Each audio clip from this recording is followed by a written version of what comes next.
Hi all, welcome to my channel. അപ്പോൾ ഇന്ന് നമ്മൾ വന്നിട്ടുള്ളത് ഒരു ഡേ ഇൻ മൈ ലൈഫുമായിട്ടാണ് കേട്ടോ. എൻ്റെ രാവിലെയുള്ള കുറച്ച് റുട്ടീനും കാര്യങ്ങളും, പിന്നെ അതുപോലെ ബ്രേക്ക്ഫാസ്റ്റ് ലഞ്ച് പ്രിപ്പറേഷൻ, പിന്നെ നമ്മളെ ലഞ്ച് ബോക്സ് ക്ലീനിങ്, അതൊക്കെ ഉൾപ്പെടുത്തിക്കൊണ്ടുള്ള ചെറിയൊരു വീഡിയോ ആണിത്. അപ്പോൾ ഇതാ സമയം ഏകദേശം 5:30 ആയിട്ടുണ്ടായിരുന്നു കേട്ടോ. 5 മണിക്ക് എണീച്ചിട്ടുണ്ടായിരുന്നു. പിന്നെ പ്രയറും ഒന്ന് ഫ്രഷ് ആയൊക്കെ ഒന്ന് അടുക്കളയിലോട്ട് കയറിയപ്പോഴേക്കും 5:30 ആയിട്ടുണ്ട്. അപ്പോൾ ഇതാ നല്ല മഴയാണ്, നല്ല തണുപ്പുണ്ട്. അപ്പോൾ ഞാൻ വിൻഡോ ഒക്കെ ഒന്ന് ജസ്റ്റ് തുറന്നിട്ടു കേട്ടോ. നമ്മൾ കിച്ചണിൽ കയറി കഴിഞ്ഞാൽ ആദ്യം ഞാൻ ചെയ്യുന്ന കാര്യം ഈ ഒരു വിൻഡോ തുറക്കുക എന്നുള്ളതാണ്. നമ്മളൊരു ഫ്രഷ് എയർ കിട്ടുമ്പോൾ തന്നെ നമ്മൾ ജോലികൾ ചെയ്യാനുള്ള ഒരു എനർജിയും കൂടെ നമുക്ക് കിട്ടും. അപ്പോൾ ഇതാ വന്ന ഉടനെ തന്നെ നമ്മൾ ചായക്കുള്ള പരിപാടിയൊക്കെ ചെയ്യാണ് കേട്ടോ. അപ്പോൾ പാലൊന്ന് തിളപ്പിക്കാൻ വേണ്ടി വെക്കുകയാണ്. എനിക്കൊരു ചായ കിട്ടിയാലേ ഒന്ന് സ്പീഡിൽ എല്ലാ കാര്യങ്ങളും ഒന്ന് ഓർഡറായിട്ട് വരുള്ളൂ കേട്ടോ. അപ്പോൾ ചായ തിളയ്ക്കുമ്പോഴേക്കും ഞാനിതാ ഇന്ന് ആവശ്യമുള്ള വെജിറ്റബിൾസും ചിക്കനും ഫിഷൊക്കെ ഒന്ന് ഫ്രിഡ്ജിൽ നിന്ന് എടുത്ത് മാറ്റി വെച്ചിട്ടുണ്ട്. അപ്പം നമ്മൾ കുക്ക് ചെയ്യാനാകുമ്പോഴേക്കും അതിൻ്റെ തണുപ്പൊക്കെ ഒന്ന് വിട്ട് കിട്ടും. അപ്പം കുട്ടികൾക്ക് കഴിക്കാനുള്ള എഗ്ഗ് ഒന്ന് ബോയിൽ ചെയ്യാൻ വേണ്ടി കെറ്റലിലോട്ട് ആദ്യം തന്നെ വെച്ചിട്ടുണ്ടായിരുന്നു. ഇനി അതൊക്കെ ഒന്ന് സെറ്റ് ആകുമ്പോഴേക്കും നമുക്കിതാ ബ്രേക്ക്ഫാസ്റ്റിനുള്ള സാധനങ്ങളൊക്കെ ഒന്ന് റെഡിയാക്കി എടുക്കാം. ഞാൻ ഇന്ന് നീർദോശ ഉണ്ടാക്കാമെന്ന് വിചാരിച്ചു കേട്ടോ. അപ്പോൾ നീർദോശ ഉണ്ടാക്കാനായിട്ട് നമ്മൾ സാധാരണ ചെയ്യുന്ന പോലെ അരിപ്പൊടിയും വെള്ളം, ഉപ്പ്, പിന്നെ അതുപോലെ ചെറിയ ജീരകം എന്നിവയൊക്കെ ചേർത്തിട്ട് നന്നായിട്ടൊന്ന് അരച്ചെടുക്കുന്നുണ്ട്. സാധാരണ നീർദോശയിൽ ചെറിയ ജീരകം ചേർക്കാറില്ല എന്നാണ് എനിക്ക് തോന്നുന്നത്. പക്ഷേ നല്ല ടേസ്റ്റാണ്, നല്ല ഫ്ലേവർ കിട്ടും കേട്ടോ നമ്മുടെ ദോശയ്ക്ക്. അപ്പോൾ ദോശയുടെ മാവൊക്കെ അരച്ച് മാറ്റി വെച്ചിട്ടുണ്ടായിരുന്നു. അപ്പോൾ ചായ റെഡിയാക്കി എടുത്ത് പിന്നെ അതുപോലെ നമ്മൾ ദോശക്കല്ല് അടുപ്പിലോട്ട് വെച്ച് കൊടുത്തു. അപ്പോഴേക്കും നമുക്കിതാ ഈ ഒരു ജാറൊന്ന് കഴുകിയെടുക്കാം കേട്ടോ. അപ്പോൾ നമ്മൾ മിക്സിയുടെ ജാറൊക്കെ അപ്പം കഴുകിയിട്ടില്ലെങ്കിൽ പിന്നത്തേക്ക് കൂടുകയും ചെയ്യും. പിന്നെ അതിങ്ങനെ ഉണങ്ങിയിട്ട് ഡ്രൈ ആകുമ്പോൾ നമുക്കത് ക്ലീൻ ചെയ്തെടുക്കാനുള്ള ബുദ്ധിമുട്ട് കൂടുമല്ലോ. അപ്പോൾ ഇങ്ങനെയുള്ള സാധനങ്ങളൊക്കെ ഞാൻ അപ്പം തന്നെ കഴുകിയെടുക്കാറുണ്ട്. അപ്പോൾ അതൊക്കെ കഴിഞ്ഞ് ചായയൊക്കെ കുടിച്ചപ്പോഴേക്കും നമ്മുടെ ദോശക്കല്ല് നന്നായിട്ട് ചൂടായി വന്നിട്ടുണ്ടായിരുന്നു. അപ്പം ഞാനിതാ ഓരോ ദോശയായിട്ട് എണ്ണ തടവിയതിന് ശേഷം ചുട്ടെടുക്കുകയാണ് കേട്ടോ. അപ്പോൾ സ്കൂളുള്ള ദിവസമാണ് കേട്ടോ ഇത്. സ്കൂൾ തുറന്നൊരു 5-ാമത്തെ ദിവസമൊക്കെ ആയിട്ടുണ്ടായിരുന്നു ഞാൻ ഈ വീഡിയോ ഷൂട്ട് ചെയ്യുന്ന സമയത്ത്. സ്കൂളുള്ള ദിവസങ്ങളിൽ ഇങ്ങനെയുള്ള സ്നാക്സൊക്കെ പറ്റുള്ളൂ അല്ലേ. നല്ല ടഫായിട്ടുള്ളതൊക്കെ ഉണ്ടാക്കി കഴിഞ്ഞാൽ നമ്മളെ ജോലിയൊന്നും തീരില്ല. വെറും നമ്മൾ ഈ ബ്രേക്ക്ഫാസ്റ്റിൻ്റെ മുകളിൽ തന്നെ ചെയ്തിരിക്കേണ്ടി വരും. അപ്പോൾ പിന്നെ നമ്മൾ ഇന്ന് ലഞ്ചിന് വേണ്ടിയിട്ട് കുട്ടികൾക്ക് കൊടുത്തുവിടുന്നത് ചിക്കൻ ബിരിയാണിയാണ്. പിന്നെ അതുപോലെ കുറച്ച് ചിക്കൻ ഫ്രൈ ചെയ്യാൻ വേണ്ടിയിട്ട് ഞാൻ ഉപ്പുമുളകൊക്കെ ഒന്ന് പുരട്ടി വെച്ചിട്ടുണ്ടായിരുന്നേ. ഇത് നമുക്ക് കറി വെക്കാനുള്ള ഫിഷാണ് കേട്ടോ. അപ്പോൾ ഇതൊക്കെ ഞാൻ ഇന്നലെ തന്നെ ഒന്ന് കട്ട് ചെയ്ത് വെച്ചതായിരുന്നു. അപ്പോൾ ഈ ഫിഷിൻ്റെ ചിക്കൻ്റെയൊക്കെ പരിപാടികൾ തലേ ദിവസം തന്നെ ചെയ്ത് വെക്കാറുണ്ട്. പിന്നെ വെജിറ്റബിൾസൊക്കെ ഞാൻ അന്നാന്നുള്ളത് അപ്പം തന്നെ ക്ലീൻ ചെയ്തെടുക്കാറാണ് കേട്ടോ ഉള്ളത്. കട്ടിങ്ങും ക്ലീനിങ്ങും ഒക്കെ ഒരുമിച്ച് തന്നെയാണ് ചെയ്യാറുള്ളത്. അപ്പോൾ ഇത് നമുക്ക് ബിരിയാണിക്കും അതുപോലെ ഉപ്പേരിക്ക് കറിക്കൊക്കെ ആവശ്യമുള്ള വെജിറ്റബിൾസ് ഒന്നായിട്ട് ഇതുപോലെ പീൽ ചെയ്ത് ഒന്ന് വൃത്തിയാക്കി കഴുകി മാറ്റി വെക്കും കേട്ടോ. ഇങ്ങനെ ചെയ്ത് കഴിഞ്ഞാൽ നമ്മൾ ഓരോ ജോലി ചെയ്യുന്നതിൻ്റെ ഇടയിലൂടെ ഇതുപോലെയുള്ള പച്ചക്കറികളൊക്കെ അരിയാനും കൂടെ പറ്റും കേട്ടോ. അപ്പോൾ നമ്മൾ ജോലിയുടെ സമയം കുറേ കൂടെ ലാഭിക്കാൻ വേണ്ടി പറ്റേ. അപ്പോൾ ദോശ ചുട്ടെടുത്തുകൊണ്ടിരിക്കുന്ന സമയത്ത് തന്നെ അപ്പുറത്തുള്ള അടുപ്പിൽ നമ്മൾ കറിയും കൂടെ സെറ്റാക്കി എടുക്കുന്നുണ്ട്. മത്തി തേങ്ങ അരച്ച് വെക്കാമെന്നാണ് കേട്ടോ വിചാരിച്ചത്. നമ്മളെ ബ്രേക്ക്ഫാസ്റ്റിനും അതുപോലെ ലഞ്ചിനും ഒക്കെ ഒറ്റൊരു കറി മതിയല്ലോ. അപ്പോൾ അതിൻ്റെ ഇടയ്ക്ക് ഒരു ദോശ കീറിപ്പോയിട്ടൊക്കെ ഉണ്ടായിരുന്നു. അപ്പോൾ പിന്നെ നമുക്കിപ്പോൾ ഈ ഒരു തിരക്കിൽ കീറിയ ദോശ മാറ്റാനൊന്നും സമയം ഉണ്ടാവില്ലല്ലേ. അപ്പോൾ ഈ ഒരു അടുപ്പിൽ നമ്മൾ തക്കാളി ഉള്ളിയൊക്കെ വഴറ്റി അതിലോട്ട് മസാലപ്പൊടികളൊക്കെ ചേർത്ത് കൊടുത്തിട്ടുണ്ട്. ഇത് കറിക്ക് വേണ്ടിയിട്ടാണ് കേട്ടോ നമ്മൾ തയ്യാറാക്കുന്നത്. അപ്പോൾ ഇനി അതിലോട്ട് പുളി വെള്ളമൊക്കെ ചേർത്ത് ഇനി അതൊന്ന് തിളച്ച് വരുമ്പോഴേക്കും നമ്മളിതാ ബിരിയാണിക്ക് ആവശ്യമുള്ള വെജിറ്റബിൾസൊക്കെ ഒന്ന് കട്ട് ചെയ്ത് മാറ്റി വെച്ചിട്ടുണ്ടായിരുന്നു. അപ്പോൾ നമ്മുടെ ദോശയുടെ പണി കഴിഞ്ഞു കേട്ടോ. ദോശ ചുട്ടെടുക്കുന്ന ആ ഒരു പണി കഴിഞ്ഞിട്ടുണ്ട്. ഇനി നമുക്ക് ചിക്കൻ ബിരിയാണിക്ക് വേണ്ടിയിട്ടുള്ള ചിക്കൻ മസാല തയ്യാറാക്കിയെടുക്കാം. അപ്പോൾ അത് ഞാൻ കുക്കറിലാണ് കേട്ടോ തയ്യാറാക്കുന്നത്. അപ്പോൾ 250 ഗ്രാമോളം വരുന്ന ചിക്കനാണ് കേട്ടോ. കുറഞ്ഞ ചിക്കൻ മതി നമുക്ക് 2 പേർക്ക് കഴിക്കാനുള്ളത്. എന്നാലും ബാക്കിയുണ്ടായിരുന്നു. കുട്ടികൾക്ക് ലഞ്ച് ബോക്സിന് വേണ്ടി ഉണ്ടാക്കിയിട്ടുള്ളതായിരുന്നു. അവർക്ക് കൊടുത്തു കഴിഞ്ഞിട്ടും കുറച്ച് ബാലൻസ് ഉണ്ടായിരുന്നു കേട്ടോ. അപ്പോൾ ഞാൻ അതിലോട്ട് 2 തക്കാളിയും 3 മീഡിയം സൈസ് വലിയ ഉള്ളി, പിന്നെ ഇഞ്ചി, വെളുത്തുള്ളി, പിന്നെ ഒരു പച്ചമുളകാണ് കേട്ടോ ചേർത്തിട്ടുള്ളത്. അപ്പോൾ അതൊക്കെ ഒന്ന് വെളിച്ചെണ്ണയിലാണ് വഴറ്റിയെടുത്തിട്ടുള്ളത്. അപ്പോൾ നന്നായിട്ട് ഉള്ളി വാടിയതിന് ശേഷം തന്നെ തക്കാളി ചേർത്ത് കൊടുക്കാം. എന്നിട്ട് നമുക്കൊന്ന് അടച്ച് വെച്ച് വേവിക്കണം കേട്ടോ. ഈ ഒരു മസാല കുത്തില്ലാതെ നിൽക്കണമെങ്കിൽ നന്നായിട്ട് വെന്ത് ഉടഞ്ഞ് കിട്ടണം കേട്ടോ.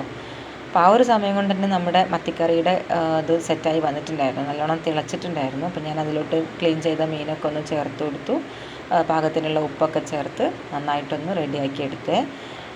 അപ്പോഴേക്കും നമ്മുടെ തക്കാളിയൊക്കെ ഒന്ന് ഉടച്ച് നല്ല ഗ്രേവി പോലെ തന്നെ ആക്കിയിട്ടുണ്ടായിരുന്നു. പിന്നെ അതിലോട്ട് മസാലപ്പൊടിയും കുറഞ്ഞ തോതിൽ വെള്ളം, ഒരു 1/4 കപ്പോളം വരുന്ന വെള്ളവും പിന്നെ നമ്മുടെ ചിക്കനും കൂടെ ചേർത്ത് കൊടുത്തു.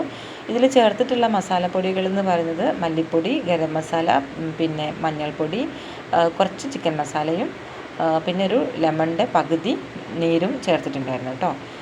അപ്പോൾ അതൊരു 3-4 വിസിൽ വരണം, അതുവരെ നമുക്ക് വെയിറ്റ് ചെയ്യാൻ പറ്റില്ലല്ലോ. അപ്പോൾ ഞാനത് അടുപ്പിലോട്ട് വെച്ചതിന് ശേഷം നമ്മുടെ വിറകടുപ്പൊന്ന് കത്തിക്കാമെന്ന് വിചാരിച്ചേ. നമ്മൾ ഉച്ചക്കത്തേക്കുള്ള ചോറ്, അതുപോലെ കുടിക്കാനുള്ള വെള്ളം, കഞ്ഞി, അങ്ങനെയുള്ള സാധനങ്ങളൊക്കെ ഇങ്ങനെ അടുപ്പ് കത്തിച്ചിട്ടാണ് കേട്ടോ ഉണ്ടാക്കാറുള്ളത്. എല്ലാം കൂടെ ഗ്യാസുമ്മേൽ വെക്കാറില്ല കേട്ടോ. അപ്പോൾ ഞാൻ ആദ്യം വെക്കുന്നത് കുട്ടികൾക്ക് കൊണ്ടുപോകാനുള്ള വെള്ളമാണ് കേട്ടോ. നമ്മൾ പച്ചവെള്ളം കൊടുത്തയക്കാറില്ല. അതുപോലെ തന്നെ പ്ലാസ്റ്റിക്കിൻ്റെ ബോട്ടിൽ ചൂടുള്ള വെള്ളം ഒഴിക്കുന്നത് ഹെൽത്ത് ഇഷ്യൂസൊക്കെ ആണല്ലോ. അപ്പോൾ അതുകൊണ്ട് ആദ്യം തന്നെ നമ്മൾ ഈ വെള്ളം ചൂടാക്കി മാറ്റി വയ്ക്കും. അപ്പോൾ അവർ പോകാനാകുമ്പോഴേക്കും വെള്ളം നല്ല ചൂടാറി പച്ചവെള്ളം പോലെ തന്നെ ആകും. അപ്പോൾ ഇതാ വെള്ളം ചൂടാവുന്ന സമയം കൊണ്ട് തന്നെ ഞാനിവിടെ ചോറിനുള്ള വെള്ളം കൂടെ എടുത്ത് വെച്ചിട്ടുണ്ട്. പിന്നെ ഞാനിവിടെ പൊടി യൂസ് ചെയ്തിട്ടാണ് കുടിവെള്ളം തിളപ്പിക്കാറുള്ളത്. അപ്പോൾ ഇന്ന് ഇതാ ബോട്ടിൽ നോക്കുന്ന സമയത്ത് കാലിയായിട്ടുണ്ടായിരുന്നു. അപ്പോൾ ഒരു പാക്ക് ഇവിടെ സ്റ്റോക്ക് വാങ്ങി വെച്ചിട്ടുണ്ടായിരുന്നു. അപ്പോൾ ഞാൻ അതൊക്കെ ഒന്ന് പാക്കറ്റ് പൊട്ടിച്ച് ആ ഒരു ബോട്ടിലോട്ട് ഫില്ല് ചെയ്ത് കൊടുത്തു.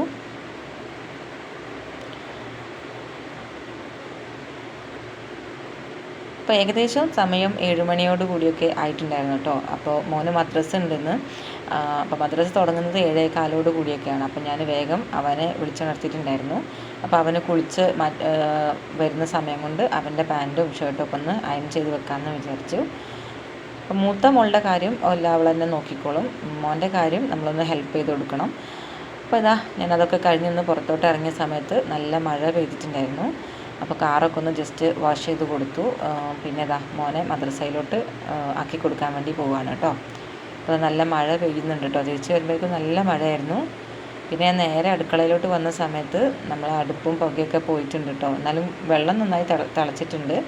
അപ്പോൾ വീണ്ടും അടുപ്പൊക്കെ ഒന്നുകൂടെ കത്തിച്ചു. പിന്നെ ഇതാ ചോറിനുള്ള വെള്ളം കൂടെ വെച്ച് കൊടുത്തു. പിന്നെ നമ്മളെ ചിക്കൻ മസാല ഒന്ന് തുറന്ന് നോക്കിയ സമയത്ത് അതിൽ കുറഞ്ഞ തോതിൽ വെള്ളം ഉണ്ടായിരുന്നു. അതൊക്കെ ഞാനൊന്ന് ജസ്റ്റ് ഫ്ലെയിം ഒന്ന് കൂട്ടി വെച്ച് നമ്മളെ ബിരിയാണി മസാലയുടെ ആ ഒരു ഗ്രേവിയിലേക്കൊക്കെ ആക്കി മാറ്റിയിട്ടുണ്ടായിരുന്നേ.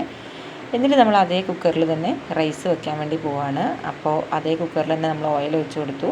പിന്നെ കറാമ്പട്ട, കറാമ്പൂവ്, ഏലക്ക, അതുപോലെ ഒരു ചെറിയ പീസ് ഒനിയനും കൂടെ അരിഞ്ഞതും കൂടെ ചേർത്ത് ആവശ്യത്തിനുള്ള അരിയും അതിനാവശ്യത്തിനുള്ള വെള്ളവും ഉപ്പൊക്കെ ചേർത്ത് കൊടുത്തിട്ടുണ്ടായിരുന്നു.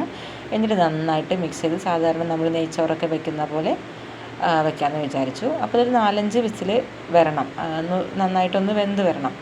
അപ്പോഴേക്കും ഞാൻ വിചാരിച്ചു പുറത്തുള്ള ജോലികളൊക്കെ ഒന്ന് ചെയ്യാമെന്ന്.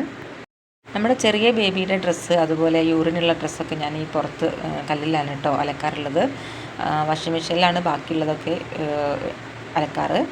അപ്പോഴേക്കും ഇതാ മൂത്ത മോൾ എണീച്ച് വന്നിട്ടുണ്ടായിരുന്നു. അവൾക്കൊരു 4 കോഴിയുണ്ട്. അപ്പോൾ അതിനെ നോക്കാൻ വേണ്ടി വന്നതാണ്. സ്കൂളിൽ പോകുന്ന മുമ്പായിട്ട് കോഴിക്കുള്ള അരിയും കാര്യങ്ങളൊക്കെ ഇട്ട് കൊടുക്കാറുണ്ട്. അപ്പോൾ ഇപ്പം 3 പേരേ ഉള്ളൂ, ഒരാൾ അടയിരിക്കുകയാണ്. അപ്പോൾ അതൊക്കെ കഴിഞ്ഞ് ഞാനിതാ ഒരു വെയിലിൻ്റെ ഉതുപ്പൊക്കെ കണ്ടപ്പോൾ നമ്മളെ പുറത്ത് അയിൽ തന്നെ എല്ലാം ഒന്ന് ആറിയിട്ടിട്ടുണ്ടായിരുന്നു. അപ്പോൾ ഇതാ അതൊക്കെ കഴിഞ്ഞ് ഞാൻ അടുക്കളയിലോട്ട് കയറിയ സമയം നമ്മളെ ചോറും ഒക്കെ റെഡിയായി വന്നിട്ടുണ്ട്. ഇനി നമുക്ക് പെട്ടെന്ന് തന്നെ ലഞ്ച് ബോക്സൊക്കെ ഒന്ന് റെഡിയാക്കി എടുക്കാനുണ്ട്. ചിക്കൻ ഫ്രൈ ചെയ്യാൻ വേണ്ടി വെച്ചിട്ടുണ്ടായിരുന്നു. അതിൻ്റെ അടുത്ത് മോനെ വിളിക്കാൻ വേണ്ടി പോയിട്ടുണ്ടായിരുന്നു. ഈ ഒരു സമയം എന്ന് പറയുന്നത് ഭയങ്കര റഷായിരുന്നു കേട്ടോ. എനിക്ക് പൊതുവേ ഈ ഒരു സമയമാണ് നല്ല തിരക്കായിട്ട് തോന്നാറുള്ളത്. എണീക്കുന്ന സമയത്തോ ബാക്കിയുള്ള ജോലികൾ ചെയ്യുന്ന സമയത്തോ അത്ര തിരക്ക് കാണാറില്ല. പക്ഷേ ഈ അവർ പോകുന്ന സമയത്ത് എത്ര നമ്മൾ എന്തൊക്കെ ജോലികൾ ചെയ്തു വെച്ചാലും എന്തൊക്കെയോ ഒരു തിരക്കാണ് ആ സമയത്ത് ഉണ്ടാവുക കേട്ടോ. പിന്നെ ഞാനിതാ സ്നാക്സിന് വേണ്ടിയിട്ട് നമ്മൾ ഫ്രൂട്ട്സോ അല്ലെങ്കിൽ ഇതുപോലെ എന്തെങ്കിലും സാലഡ് അങ്ങനത്തെ സാധനങ്ങളൊക്കെയാണ് കേട്ടോ ഉണ്ടാക്കാറുള്ളത്. അല്ലാതെ ഈ ബേക്കറി ഐറ്റംസ് അധികമായിട്ടൊന്നും കൊടുക്കാറില്ല കേട്ടോ. അപ്പോൾ ഇന്ന് ഞാൻ കുക്കുംബറും ക്യാരറ്റൊക്കെ വെച്ചിട്ട് അതിൽ ചെറുനാരങ്ങയുടെ നീര്, പിന്നെ പെപ്പർ പൗഡർ, സാൾട്ടൊക്കെ ചേർത്തിട്ട് ചെറിയൊരു സാലഡ് പോലെ ആക്കി കൊടുത്തിട്ടുണ്ടായിരുന്നു. അപ്പോൾ ഇത് വളരെ സിമ്പിളാണ്, പിന്നെ ഹെൽത്തി ആയിട്ടുള്ള ഒരു സ്നാക്സുമാണ് കേട്ടോ. അവർക്ക് ഇത് ഇങ്ങനത്തെ സാധനങ്ങളൊക്കെ ഇഷ്ടമാണ്, അതുകൊണ്ട് കഴിച്ചോളും. പിന്നെ വിനീഗറൊന്നും ഞാനിങ്ങനെ അധികം ചേർത്ത് കൊടുക്കാറില്ല. ലെമൺ ആകുമ്പോൾ ആ ഒരു പുളിപ്പും ഉണ്ടാകും, പിന്നെ ഉപ്പും കുരുമുളക് പൊടിയൊക്കെ അല്ലേ, അപ്പോൾ അതുകൊണ്ട് ഹെൽത്തിനും നല്ലത് തന്നെയാണ്. പിന്നെ ഇതാ നമ്മുടെ വെള്ളമൊക്കെ ബോട്ടിലോട്ട് ഫില്ല് ചെയ്ത് കൊടുത്തു. പിന്നെ ടവൽ യൂസ് ചെയ്ത് നമ്മളെ ലഞ്ച് ബോക്സ് ഒന്ന് ടൈ ചെയ്ത് കൊടുത്തു. അപ്പോൾ ഇതാ ഇങ്ങനത്തെ ജോലികളൊക്കെ ചെയ്ത് നമ്മളെ കിറ്റ് ഇവിടെ റെഡി ആയിട്ടുണ്ട്. ഇനി ഇവരെ സ്കൂളിൽ വിട്ടിട്ട് വരണം. സ്കൂളിൽ വിട്ട് വന്നപ്പോഴേക്കും നമ്മളെ കുഞ്ഞിപ്പാത്തുമ്മ എണീച്ചിട്ടുണ്ടായിരുന്നു കേട്ടോ. അപ്പോൾ അവളെ കുളിപ്പിച്ചു. പിന്നെ അവൾക്ക് ഫുഡൊക്കെ കൊടുത്ത് വീണ്ടും അവളെ ഉറക്കിയതാണ്. അപ്പോഴേക്കും സമയം ഒരു 10:30-11 മണിയൊക്കെ ആയിട്ടുണ്ടായിരുന്നു. പിന്നെ ഞാൻ വന്ന ഉടനെ തന്നെ കറിക്കുള്ള കാര്യങ്ങൾ ബാക്കിയുള്ളതൊക്കെ ചെയ്തു വെച്ചു. തേങ്ങ ചിരകി വെച്ചിട്ടുണ്ടായിരുന്നു. അപ്പോൾ അതൊക്കെ ഒന്ന് അരച്ച് നമ്മളെ കറിയിൽ ഒഴിച്ചു കൊടുത്തു. പിന്നെ ഒന്ന് ക്വിക്കായിട്ട് നമ്മളെ കിച്ചണൊക്കെ ഒന്ന് കൗണ്ടർ ടോപ്പൊക്കെ ഒന്ന് ക്ലീൻ ചെയ്തെടുത്തേ. പിന്നെ എൻ്റെ ചായ കുടിയൊക്കെ അതിൻ്റെ ഇടയ്ക്ക് തന്നെ നടന്നിട്ടുണ്ടായിരുന്നു. അപ്പോൾ ഇതാ സമയം ഏകദേശം 11 മണിയൊക്കെ ആയിട്ടുണ്ട്. ഇനി നമുക്ക് ഇവിടെയൊക്കെ ഒന്ന് ക്ലീൻ ചെയ്തെടുക്കണം. നേരത്തെ കണ്ടത് നിങ്ങൾ എൻ്റെ മക്കളുടെ ബെഡ്റൂമാണ് കേട്ടോ. അപ്പോൾ അവർ പോയ സമയത്ത് എടുത്തിട്ട ഡ്രസ്സുകൾ എന്തോ സാധനം തിരഞ്ഞതായിരിക്കാം ഒക്കെ വാരി വലിച്ചിട്ടുണ്ടായിരുന്നു. അപ്പോൾ അതൊക്കെ ഒന്ന് മടക്കി ഒതുക്കി വെച്ചു. നമ്മളെ ബാസ്ക്കറ്റിൽ ബെഡ്ഷീറ്റ് കാര്യങ്ങളൊക്കെ ഒന്ന് മടക്കി വെച്ചു. ഇപ്പോൾ ഇതാ ഞാൻ ആ റൂമൊക്കെ ഒന്ന് ക്ലീൻ ചെയ്തെടുത്തിട്ടുണ്ടേ. അപ്പോൾ എൻ്റെ മോള് ചെറിയ വാവ എണീക്കുന്ന മുമ്പായിട്ട് ഇങ്ങനെയുള്ള എല്ലാ ജോലികളും ചെയ്ത് വെച്ചിട്ടില്ലെങ്കിൽ പിന്നെ ഇതിന് വേറൊരു സമയം കിട്ടത്തില്ല. അതുകൊണ്ടാണ് എത്ര ഫാസ്റ്റായിട്ട് എല്ലാ കാര്യങ്ങളും ചെയ്യുന്നത്. പിന്നെ നമ്മളെ അകും കൊലായും ഒക്കെ ഒന്ന് തൂത്ത് തുടച്ചിടാമെന്ന് വിചാരിച്ചു. അപ്പം അതിൻ്റെ ഇടയ്ക്കായിട്ട് ഇതുപോലെ മഴയുടെ പ്രത്യേക പരിപാടികളൊക്കെ ആണല്ലോ ഈ ഒരു ഉണക്കിയെടുക്കുക എന്നുള്ളത്. അങ്ങനെ കുറച്ച് ക്ലോത്ത്സൊക്കെ ഉണ്ടായിരുന്നു. അതൊക്കെ ഒന്ന് എടുത്ത് അതാത് സ്ഥലത്തേക്ക് മാറ്റി വെച്ചിട്ടുണ്ട്. പിന്നെ അടിച്ചു വാരൽ കഴിഞ്ഞു. തുടയ്ക്കാനുള്ള പരിപാടിയാണ്. ഞാൻ തുടയ്ക്കുന്ന മുമ്പായിട്ട് നമ്മളെ കൗണ്ടർ ടോപ്പും അതുപോലെ ഡൈനിങ് ടേബിളൊക്കെ ഒന്ന് ഫിനോയിൽ വെച്ചിട്ട് ക്ലീൻ ചെയ്യാറുണ്ട്. ഇങ്ങനെ ക്ലീൻ ചെയ്ത് കഴിഞ്ഞാൽ നല്ല വൃത്തി ഉണ്ടാകും. നമ്മളെ കിച്ചണിൽ എപ്പോഴും നമുക്ക് പാചകം ചെയ്യാനായാലും കാണുമ്പോഴായാലും നമുക്കൊരു സന്തോഷമാണല്ലോ അല്ലേ ഇങ്ങനെ ക്ലീൻ ചെയ്തിരിക്കുക എന്ന് പറയുന്നത്. അപ്പോൾ ഇങ്ങനെ ഒന്ന് നല്ല വൃത്തിയായിട്ടൊന്ന് തുടച്ച് ഇട്ടിട്ടുണ്ടായിരുന്നു. പിന്നെ ഈ ഒരു മഴക്കാലം സ്റ്റാർട്ട് ചെയ്തതോടുകൂടി ഈച്ചയുടെ ശല്യം എന്താ പറയുക കൂടുതലാണല്ലേ. ഫുഡ് ഉണ്ടാക്കുന്ന സ്ഥലമായാലും എല്ലാ സ്ഥലത്തും ഭയങ്കര ഈച്ചയാണ്. അപ്പോൾ നമ്മൾ ക്ലീനിങ് കൂടി ചെയ്തിട്ടില്ല എന്നുണ്ടെങ്കിൽ നമ്മളെ വീട് വിട്ട് ഈച്ച പോകാത്ത അവസ്ഥ വരെ വരും. അതുകൊണ്ട് ഓരോ പണി കഴിയുമ്പോഴും ക്ലീൻ ചെയ്തുകൊണ്ടിരിക്കണം. പിന്നെ നമ്മുടെ ബേസിനൊന്ന് ക്ലീൻ ചെയ്യാമെന്ന് വിചാരിച്ചു. അപ്പോൾ ഞാൻ ഈ ഒരു ബ്രഷ് യൂസ് ചെയ്തിട്ടാണ് ഇവിടെ സിങ്ക് ക്ലീൻ ചെയ്യുന്നത്. അപ്പോൾ ആദ്യം ഞാൻ കുറച്ചൊരു വാഷിംഗ് ലിക്വിഡ് ഒഴിച്ച് വെച്ചിട്ടുണ്ടായിരുന്നു. പിന്നെ ഞാൻ ഈ ഒരു ബ്രഷിൻ്റെ ഉള്ളിലായിട്ട് കുറച്ച് ലിക്വിഡ് ഫില്ല് ചെയ്തിട്ടുണ്ടായിരുന്നു. അപ്പോൾ അത് രണ്ടും കൂടെ യൂസ് ചെയ്തിട്ടാണ് ഇപ്പം സിങ്ക് ക്ലീൻ ചെയ്തെടുക്കുന്നത്. ഈ ഒരു ബ്രഷ് ഞാൻ മീഷോന്ന് വാങ്ങിയിട്ടുള്ളതാണ് കേട്ടോ. 105 രൂപ 110 അങ്ങനെ എന്തോ ഒരു എമൗണ്ടിലാണ് ഞാനിത് വാങ്ങിയിട്ടുള്ളത്. നല്ല യൂസ്ഫുൾ ആയിട്ടുള്ള ബ്രഷാണ്. അതാണ് നിങ്ങൾക്കൊന്ന് കാണിച്ചു തരാമെന്ന് വിചാരിച്ചത് കേട്ടോ. ഈ ഒരു ഓറഞ്ച് ബട്ടൺ ആ ഒരു സാധനം അതൊരു ലിഡാണ്. അത് അഴിച്ചിട്ട് അതിനുള്ളിൽ നമുക്ക് ലിക്വിഡ് ഫില്ല് ചെയ്യാൻ വേണ്ടി പറ്റും. അപ്പോൾ ഒരു തവണ ഫില്ല് ചെയ്ത് കഴിഞ്ഞാൽ നമുക്കൊരു 3-4 പ്രാവശ്യം നല്ല വൃത്തിക്ക് തന്നെ സിങ്ക് ക്ലീൻ ചെയ്തെടുക്കാൻ വേണ്ടിയുള്ള ലിക്വിഡ് അതിൽ തന്നെ സ്റ്റോർ ആയിരിക്കും.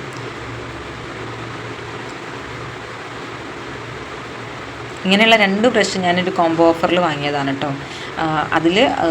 അതൊരു വർഷത്തോളം എനിക്ക് കിട്ടിയിട്ടുണ്ടായിരുന്നു. അതിലൊരെണ്ണം ഞാൻ ഷൂ ഒക്കെ കഴുകാൻ വേണ്ടിയിട്ട് മാറ്റി വെച്ചതായിരുന്നു. ഇതിപ്പം പുതിയ ബ്രഷ് വാങ്ങിയതാണ്. അപ്പോൾ ഇത് നമ്മുടെ ഷൂറേക്കാണ്. ഷൂറേക്കും എല്ലാ ഭാഗവും ഇവർ എന്തിനാണെന്നറിയില്ല എല്ലാ സ്ഥലവും വാരി വലിച്ചിട്ടിട്ടാണ് കേട്ടോ സ്കൂളിലേക്ക് പോവുക. അപ്പോൾ ഈ ഷൂറേക്ക് വെച്ചതിൻ്റെ മുകളിലായിട്ടാണ് നമ്മുടെ സ്റ്റഡി ടേബിളും കൂടെ സെറ്റ് ചെയ്ത് കൊടുത്തിട്ടുള്ളത്. അപ്പോൾ പുസ്തകമൊക്കെ ഇന്നലെയാണ് കേട്ടോ കവർ ചെയ്ത് കഴിഞ്ഞിട്ടുണ്ടായിരുന്നത്. നെയിം സ്ലിപ്പ് പൊട്ടിക്കാനൊക്കെ ഉണ്ടായിരുന്നു, പേരെഴുതാൻ അങ്ങനെയുള്ള പരിപാടികളൊക്കെ ഉണ്ടായിരുന്നു.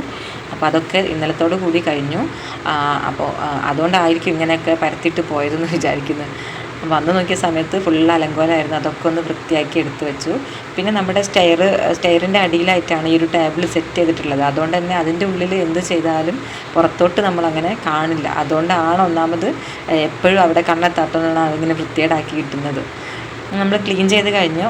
പിന്നെ ഞാനൊന്ന് ഫ്രഷായി വന്നിട്ടുണ്ടായിരുന്നു. അപ്പോഴേക്കും 1:45 ആയിട്ടുണ്ട് കേട്ടോ സമയം. അപ്പോൾ മോൾ അതിൻ്റെ അടുക്ക് എണീച്ചിട്ടുണ്ടായിരുന്നു. പിന്നെ ഞാൻ ഫുഡ് കഴിച്ചു. പിന്നെ പുറത്തിറങ്ങി നോക്കുന്ന സമയത്ത് നല്ല വെയിലൊക്കെ ഉണ്ട് കേട്ടോ. ഇനി ജോലികളൊന്നുമില്ല. ഇനി മോൾക്ക് എന്തെങ്കിലുമൊക്കെ കുറുക്ക് ഉണ്ടാക്കി കൊടുക്കണം. അതും കൂടെ കഴിഞ്ഞിട്ട് ഒന്ന് റെസ്റ്റ് എടുക്കണം. അപ്പോൾ ഓക്കെ, നമ്മുടെ വീഡിയോ ഇവിടെ വൈൻഡപ്പ് ചെയ്യാണ്. നിങ്ങൾക്ക് വീഡിയോ ഇഷ്ടമായിട്ടുണ്ടെങ്കിൽ ലൈക്ക് ചെയ്യാൻ മറക്കരുതേ. അതുപോലെ നമ്മുടെ ചാനൽ ആദ്യമായിട്ട് കാണുന്ന കൂട്ടുകാരുണ്ടെങ്കിൽ സബ്സ്ക്രൈബ് ചെയ്യാനും മറക്കരുതേ.